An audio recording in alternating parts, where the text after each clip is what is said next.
आस पिला माने एबे आमे गोटे सुंदर वैज्ञानिक परीक्षणटे करिबा। मो पाखरे कोन अछि आगो परीक्षणटा सारिबा तापरे परीक्षण संपर्क रे आलोचना करिबा। मो पाखरे कोन अछि देखो पिला माने ये अछि सोडियम सल्फेट लवणटे अछि। या से तो बेरियम क्लोराइड रो गोटे लवण मध्य मो पाखरे अछि। मु टेस्ट ट्यूब रखिछि पानी रखिछि। एबे मो काम हला आमे सोडियम सल्फेट रो गोटे जलीय द्रवण प्रस्तुत करिबा। सोडियम सल्फेट रो जलीय द्रवण प्रस्तुत करिबा। बेरियम क्लोराइड रो जलीय द्रवण प्रस्तुत करिबा। ता परे कोन करा जिवो देखो पिला माने आमे प्रथमे गोटे सोडियम सल्फेट आमे एथरे किछि सोडियम सल्फेट नेले एवं एथरे आमे पानी मिसेबा। मिसेई गोटे सोडियम सल्फेट रो जलीय द्रवण प्रस्तुत करिबा। या सहित अन्य एक टेस्ट ट्यूब रे आमे वर्तमान बेरियम क्लोराइड नबा। अल्प किछि बेरियम क्लोराइड नबा। बेरियम क्लोराइड लवण नबा नहीं तार मध्य जलीय द्रवण प्रस्तुत करिबा। आमे दुईटी टेस्ट ट्यूब रे लवण नै गले। एबे आम काम हला आमे वर्तमान दुईटा जलीय द्रवण प्रस्तुत करिबा।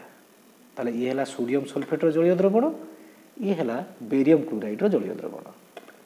ताले देखो पिला माने वर्तमान ये हला सोडियम सल्फेट रो जलीय द्रवण। ये हला बेरियम क्लोराइड रो जलीय द्रवण। कोन करिबा एबे डाण हाथ रे सोडियम सल्फेट मा हाथ रे बेरियम क्लोराइड ताले गुटिए को अन्य सहित मिसेबा। वर्तमान सोडियम सल्फेट को बेरियम क्लोराइड रो जलीय द्रवण को सोडियम सल्फेट रो जलीय द्रवण रे मिसेबा। देखो पिला माने कोन हैला धला रंगर गुटे मिश्रण गुटे तयारी हे गेला। एबे याकू किछि समय रखिबा। किछि समय रखिबा परे कोन होउची लक्ष्य करिबा।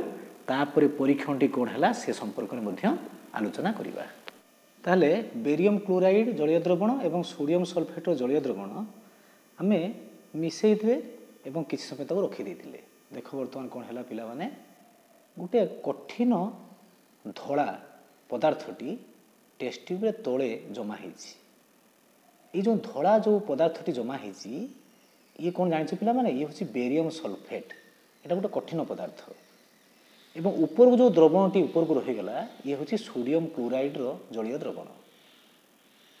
एवं एहा दशम श्रेणी बहिरे अछि द्वैत विस्थापन प्रतिक्रिया। सोडियम सल्फेट रो जलीय द्रवण सहित बेरियम क्लोराइड रो जलीय द्रवण प्रतिक्रिया कले सेथिरु बेरियम सल्फेट धला रंगर बेरियम सल्फेट रो गुटे सॉलिड बा कठिन पदार्थ उत्पन्न होबा सहित सोडियम क्लोराइड रो गुटे जलीय द्रवण उत्पन्न हुए। एथिरे आयन विनिमय संगठित होई थाए। तेणु यह एक द्वैत विस्थापन प्रतिक्रिया। आहुरी पिला माने एथिरे जो धला रंगर जो पदार्थटी तयारी हैला बेरियम सल्फेट यह होछि जल रे अद्रवणीय कठिन पदार्थ। यह को अवक्षेप कहंती। तेणु प्रत्येक द्वैत विस्थापन प्रतिक्रिया रे एही भली कठिन जल रे अद्रवणीय कठिन पदार्थ उत्पन्न हुए जहा को अवक्षेप कहंती। एवं प्रत्येक द्वैत विस्थापन प्रतिक्रिया को मध्य अवक्षेपण प्रतिक्रिया बोली सेति पई कहा जाय। एही परी अन्यान्य मध्य उदाहरण नै आमे देखै परिबा द्वैत विस्थापन प्रतिक्रिया किपरि संगठित होई थाए।